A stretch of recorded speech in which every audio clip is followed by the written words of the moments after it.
of why we did it. So basic psychological studies have actually been carried out fairly successfully online. These are things like the flanker task, the Stroop task, serial reaction time tasks, things like this. And also there's lots of stuff in comprehension, language comprehension, especially lexical decision tasks that are carried out quite successfully over the internet. But importantly for production, and this actually, if you saw Kirsten Stark's short talk yesterday, she mentioned this too, an issue for production, well, an issue with internet testing in general is that there can be potential timing issues in the realm of audio-visual synchronization. And importantly for production, that means we don't know whether you can actually time lock the onset of an image on screen with the onset of the audio recording if you're doing this via the internet. And depending on the browser and the hardware and all of these things that interact with each other, you can have delays of a few milliseconds up to hundreds of milliseconds between these things. And of course, that means we're wanting to look at production latencies. And if you have delays of hundreds of milliseconds, then we're never going to find anything. So despite this, we wanted to see, do we think it's feasible? Now, at the same time as we were testing, there were two other speech production studies being run online that we know of, at least. The first that we know about, Anne Vogt and Roger Hauber, they carried out a picture-wide interference study, and they found a significant picture-wide interference effect comparable to that of the lab.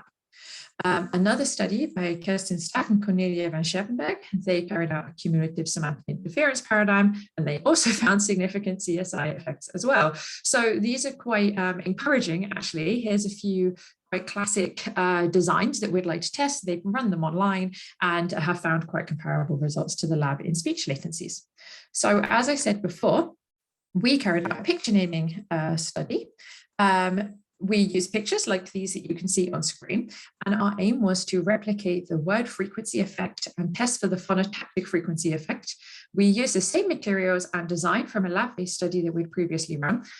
This lab-based study was an EEG study, so we were just kind of rerunning the behavioral side of things, and we wanted to see if we'd find the same results. And this also allowed us to compare the results from this online study with our lab-based study to see whether online and lab-based collected latencies have any big differences.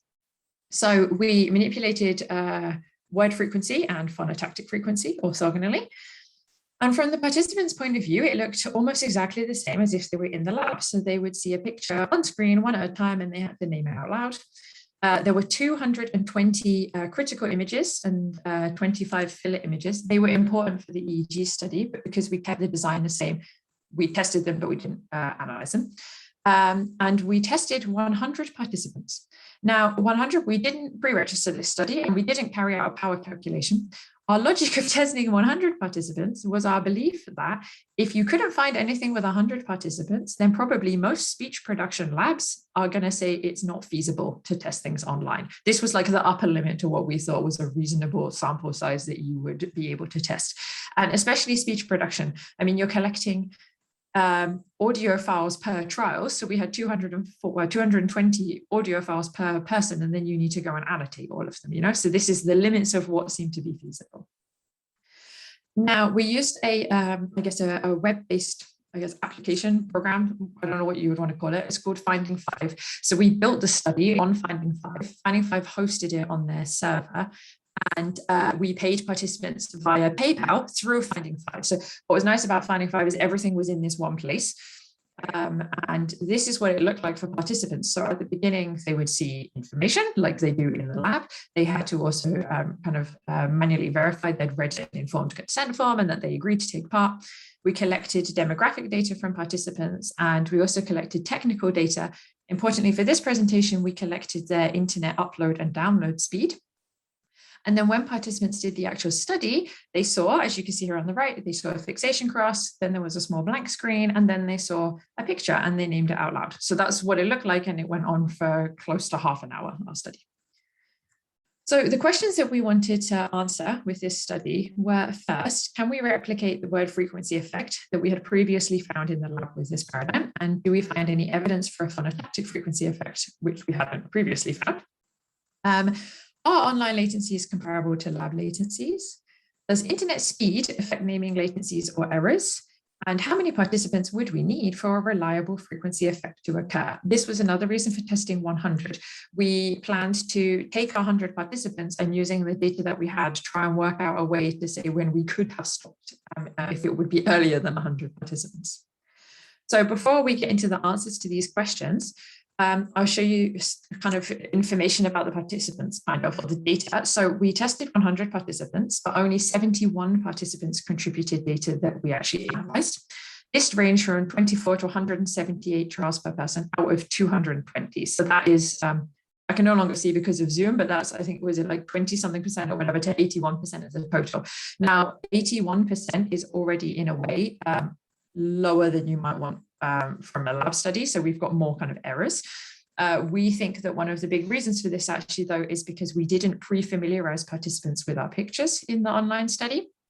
And this meant that we got quite a lot of things that we called errors were actually just alternative names for a picture. So for instance, we ran this in French, and for at least where we live, there was a picture of a penguin, and some people said penguin, but many people said the equivalent of emperor penguin, which is a completely different word, and that wasn't one of our target words. So we had to reject that as an error, but of course it's not technically an error in some sense.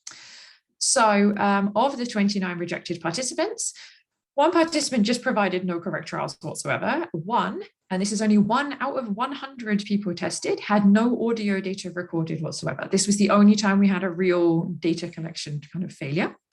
One participant had a very bad quality microphone, so we couldn't understand them. One used many articles before the noun. 2 were left-handed, which probably doesn't matter for a behavioral study, but we'd specified right-handed before. And 22 participants were what we called bad-face participants. These were people who effectively spammed our experiment and didn't actually do it, but just tried to collect the money. So, and I can talk more about these if anyone has any questions about them later. So now we'll move on to the results. So the first question that we asked, can we find evidence for the word frequency effect and any evidence for a phonotactic frequency effect? So this figure shows latencies on the y-axis. On the x-axis, the 2 left beans are high phonotactic frequency, the 2 right beans are low phonotactic frequency. And within these beans, the yellow ones are high word frequency and the blue turquoisey color, green, I don't know what color that is, are low word frequency. So what we found is we did find evidence of a word frequency effect. It was a 51 milliseconds, so it was quite big, but it was actually the same size in general as you find for frequency effects. And we didn't find any statistical evidence for a phonotactic frequency effect. So our frequency effect was 9 milliseconds, but it was not statistically significant. All of the results, I'm only presenting the key results here, but all of the analyses were carried out with mixed effects models. And if you have questions about that, I'm happy to talk about it. So we had 71 participants carry out the study, but only 39 of them actually gave their internet speed information. This is because it was optional. I would advise people wanting to do this in future to make it mandatory. So, but for the 39 participants who provided their internet speed information, there were no internet upload or download speed effects, neither main effects nor in interactions whatsoever in terms of naming latency. So it seems that it doesn't matter what your internet speed is, it's not going to have any effect on naming latencies. So we did find the word frequency effect and didn't find the phonotactic frequency effect, and this kind of pattern is similar to that based in the lab. So our second question was whether our online latencies were comparable to lab latencies. So here I have the same like mean reaction times and thing as on the previous slide. Now here is what we found in the lab. So first thing to note is that we only had 19 participants in our lab study. After we had to, because it was an EEG study, you end up, of course, with a few more reductions due to the EEG data. But it was much fewer, of course, than 71. Now, the word frequency effect in the lab study was numerically larger at 68 milliseconds, and the phonotactic frequency effect, unsurprising that there was nothing there because it was 1 millisecond. But one thing that I want to draw your attention to, if you look at all of these mean latencies, is that participants are around 100 milliseconds slower in the online experiment compared to the lab experiment, and that holds across the board, across all conditions. Now, one thing is that our online latencies were hand-coded and our lab latencies were recorded by a voice key, but that shouldn't create such a huge difference. Another thing is actually in the lab, they were pre-familiarized with the pictures, and in the online study, they weren't. Again, we don't know if that would also account for exactly 100 milliseconds of a difference. But that is something that we found, and I'll talk a little bit more about that later. So then we wanted to statistically compare these. So in this plot, you can see the left panel is the internet-based or the internet collected data, and the right panel is the lab data. So the first thing you can just see descriptively is that the distribution is a lot wider in the lab-based study. And then we put all of this data just into a model and found that there were no, again, significant phonotactic frequency effects. But the word frequency effect was significant. The experiment effect difference was significant. So participants are statistically significantly slower in the internet-based study than the lab study. And the word frequency by experiment interaction was significant. So the word frequency effect at 68 milliseconds was larger than the one at 51 milliseconds in the internet study. However, having looked at this, I was a little bit concerned that actually we weren't comparing like for like. So if you look at this plot, what you can see is that there are no latencies at all above 2000 milliseconds in the internet-based study. That's because we only recorded during a trial. If participants spoke after that, I just don't have any data. I don't have a recording to know what they could have said. And in the lab-based study, while the trial length was meant to be identical, we do have a few or some responses actually that are over 2000 milliseconds. So I trimmed the data, basically. I just removed any latencies that were above 2000 milliseconds in the lab data, and then went back and ran this model again to try and compare things a little bit more like for like. And in that occasion, you find a significant word frequency effect again. There's still a significant difference between the experiments, but the word frequency by experiment interaction is no longer significant. So these raw effect sizes now, raw word frequency effect sizes of 56 milliseconds in the lab study versus 51 in the internet study are not significantly different anymore. So it seems that when you compare things a little bit more like for like, yes, the internet latencies are slower, but the size of the word frequency effect is roughly the same. So that was question 2. So question 3 was whether internet speed affects naming latencies or errors. As I already said earlier in our answer to question 1, for latencies, we didn't find any effect. Now, before we move on to whether internet speed affects errors, I wanted to just show you this figure. This is just a count of error types. What you can see, well, firstly, 32% of responses were classified as errors overall, which again is descriptively quite high. We don't know if that is because it's things that are online or if it's, I don't know, some other reason. You can see 17% in this big pink bar, 17.1% of the responses were these wrong name responses, like this penguin, emperor penguin kind of error. And then the next biggest bar, the blue bar, 11.5% of responses were no responses. So that was when nothing was recorded. So there was, I mean, you could hear people were there, they just didn't say anything. And these were the largest portions of errors. So what we did is first we carried out an analysis with all error types versus correct responses, and then we carried out a no response versus correct response analysis. So for all error types, like correct versus error in a model, in general, we didn't find any effects of upload speed or download speed, except this interaction between upload speed and phonotactic frequency. Now, there are 2 reasons. So we don't think this is a real effect exactly. We think it's a more spurious, kind of like a correlation type thing for 2 reasons. One is, maybe someone here may have some ideas. I have no idea why you would have an upload speed by phonotactic frequency effect interaction in error rates. We cannot work out a reason why that would actually be a thing. So that's one reason. The second is, in this plot, if you look at the x-axis, you can see internet upload speed is plotted from 0 to 400 megabytes. Now, if you take from 200 megabytes, to the right of that, there's only 7 participants worth of data. To the left, there are 32. So we think, thank you, we think that it's mainly driven by these 7 participants are having some kind of like, they're pulling out the difference. And we think that's what it looks like. So that's why we think it's spurious.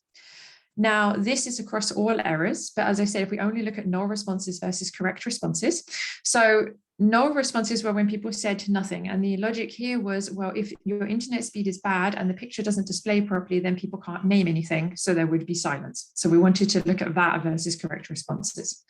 For that, we needed to model upload and download speed in different separate models because we didn't have enough, models wouldn't converge. We only found marginal effects.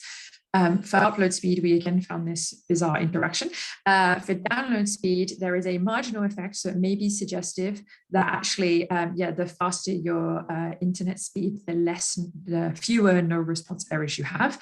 Again, as you see in this plot, this is really driven by like a lack of data in the higher download speed. So in general, all of this would suggest that maybe internet speed doesn't really affect errors, but we can't clearly state this for sure. Okay, question 4, how many participants do we need for a reliable frequency effect? So what we did here was we randomly selected sample sizes of our participants, ran our models on them, saw their output, and redid this process 1,000 times. So select, say, 5 participants, 10 participants, 15. Then calculated of the 1,000 models, how many times the t-value of the word and phonotactic frequency effects were greater than absolute 2 as a marker of significance, and did this, as I said, with different sample sizes. I'm about to show you a humongous table, but I only really want you to look at the thing I've circled in red. Sorry about this. This is a bit in red here. So what we did, we took these numbers of participants up in sets of 5. What you can see in red, the first thing, we have 40 participants. In the next column, 100% of the time, we found a significant word frequency effect in these models. So that means in every single one of the 1,000 models, word frequency was significant. And next to that, every one of the 1,000 models, phonotactic frequency was never significant. Now, the reason we've chosen this to work out a kind of optimal sample size is partly because of the significance of the t-values that have come out of these models, but also because the standard deviations of our word frequency effect at 16.4 milliseconds are about 1/3 of the size of the mean word frequency effect. And if you look at the number of singular fit warnings in the final column, it's I think it's 33 at the moment. It's covered by Zoom. So 33, and that's a 3.3% chance that you'd have a singular fit. And a singular fit model, for those who don't know, affects your generalizability. So it's good for your own data if it's singular, but it affects your generalizability out to extra data. And that's, of course, what we want. So we think that from this, 40 participants would be an optimal sample size for a study of this kind. So in summary, we found evidence for the word frequency effect and not for phonotactic frequency. Online latencies are comparable to lab latencies, but they are significantly slower. Internet speed does not seem to affect latencies, and it doesn't seem to really affect errors, but we definitely need more research. And 40 participants seem to be an optimal size in order to determine at least a reliable frequency effect. So for the word and phonotactic frequency effect, the word frequency effect is similar to that found in the lab. The phonotactic frequency effect was not found. Now, the effect size at around 10 milliseconds is similar to that from previous lab work. So this could mean this effect in general is just a bit less stable. It could be that it's specific to certain stimuli. But a very important question that we can't answer is whether this effect is too small to detect in an online study. And that is something that we think needs more research. This is going to bound what you can do with speech production if it turns out that some stuff is too small, right? So, and that's something we don't know the answer to yet, but we are carrying out additional online studies to try and work out if there is a minimum bound. Now, before I go, I wanted to talk about, so before we started this, we heard a lot of potential concerns with testing online, and I just wanted to share our opinions now on some of these. So one is whether the quality of audio recordings is good or not. I would say it's good. I would go so far as to say in many cases it's excellent. Some of our participants definitely have microphones that are better than we would have in the lab in some cases. They are incredibly good. And I don't know how good they would be if you wanted a kind of fine-grained phonetic analysis, but for latencies, they are more than adequate. These things record, yes. We had one failure entirely of one participant, and we had 5 trials across the other 99 participants where things went a bit bizarre, and that was all. So that's also not something to be too concerned about. This issue of this audio-visual synchronization, I don't know. I don't know whether they definitely were locked together, but the comparability of our results with the lab study, I think, is very positive. And I would go so far to say that if there is some small amount of variation, at least here, it didn't matter. Were participants distracted? There was a little bit of noise in the background, like birds and ambulances, but I would go so far as to say we think this might actually be more ecologically valid because participants are a little bit more relaxed. So that's nice. And do we have bad face participants? Yes. And now we have better ways of getting around them, and you can speak to me if you have any questions. So in conclusion, you can do speech production studies online. We would argue things work actually very, very well. And I think a lot of concerns that we might have had before don't seem to be borne out. So yes, if you want to test online, then you can. And thank you for listening. Thank you, Amie. Perfect. Oh, thank you.